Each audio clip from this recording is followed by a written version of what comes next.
Welcome to the Talkin Vols Network. My name is Boogie Bentley. Yesterday, Tennessee took care of business, survived Pitt. Tough game on the road against number 17 Pitt. Tennessee comes out of there with the W. Wasn't always pretty at times.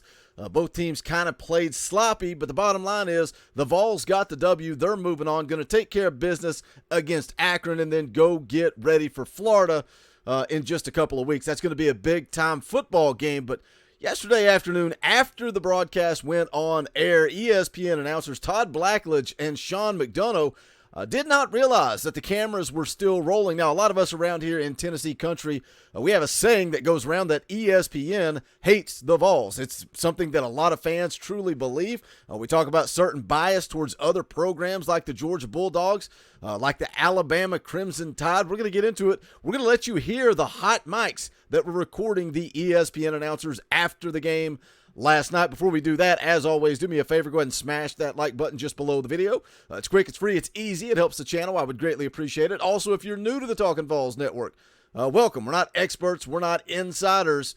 This is for the fans, by the fans. We are fans just like you, so if you enjoy the content, make sure you subscribe. Click that bell for notifications. You won't miss out when we go live or when we drop a video.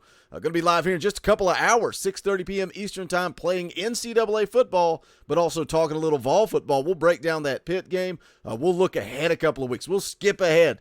Always take it 1 week at a time. Right now, we're going to go ahead and talk about Florida. We'll get ready for that. The big loss against Kentucky last night. How do they bounce back? How do they respond? I think at the end of the day, Tennessee, Kentucky, Florida, all three pretty even football teams. So it's going to be interesting to see how the SEC East shakes out when it's all said and done. But I hope to see you guys in the chat here in just a couple of hours. Let's go ahead and pull up the clip here. Again, the mics are hot. ESPN, the app has gone. The game is over. ABC is off the air, but the ESPN app is still rolling. These guys don't really realize that they're 90 seconds away, but the mic is hot. Let's take a listen. Okay. 90 seconds, you said? Okay, we'll talk about. Okay.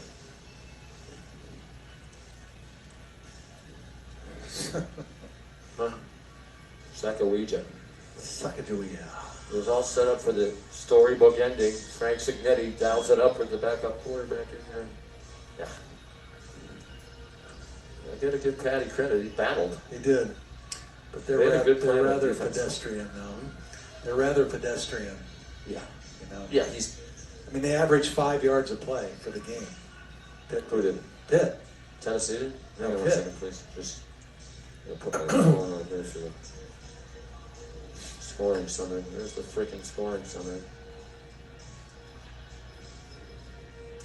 Okay. Sorry, ESPN app. Screw it. We'll figure out our way through it.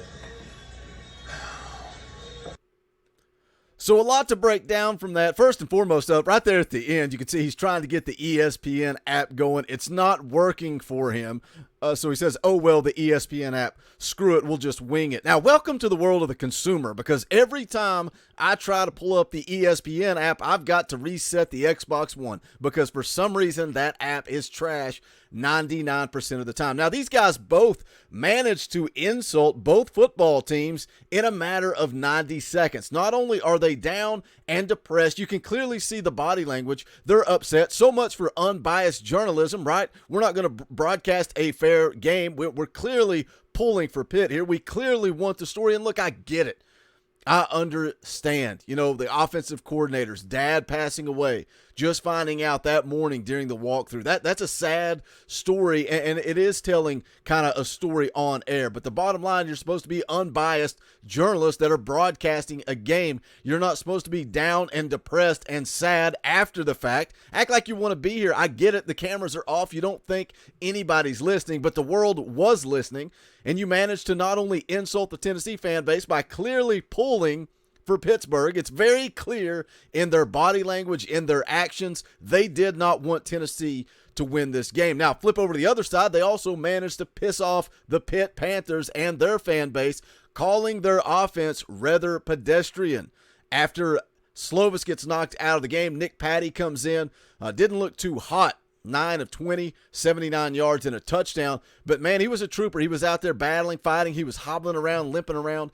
But they kind of insult Pitt's offense. Talk about him not being very good. Calls them rather pedestrian. But then he brings up they average 5 yards per play on offense. And look, we talked a lot about during the live stream last night, talked about this morning on the day after video, just how aggressive Tennessee's defense was. They looked pretty good.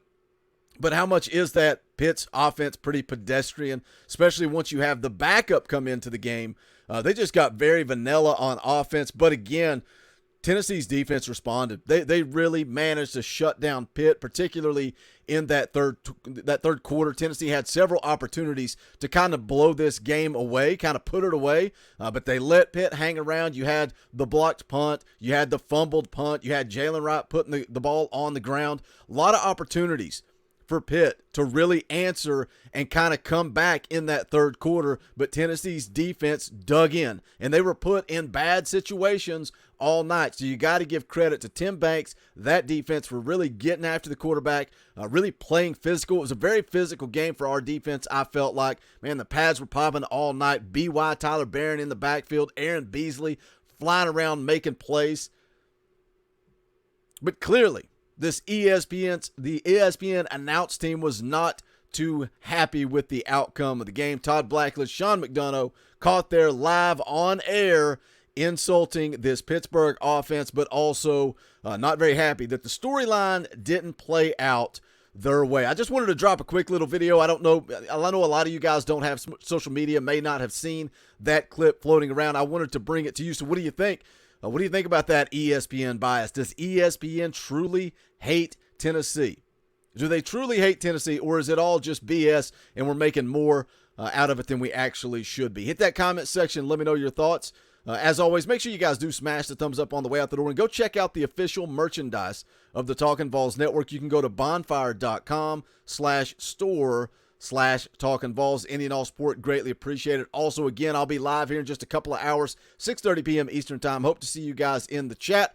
Thank you also to all the new members of the channel. You can join the channel for as little as 99 cents a month. Just click that join button down below, right beside subscribe. We would appreciate it. You financially support what we are trying to do here. Gives us an opportunity to bring more content, more videos, more live streams your way. But that is going to do it for this one. Hit that comment section. Would love to hear your thoughts on this.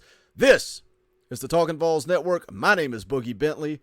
Go Big Orange.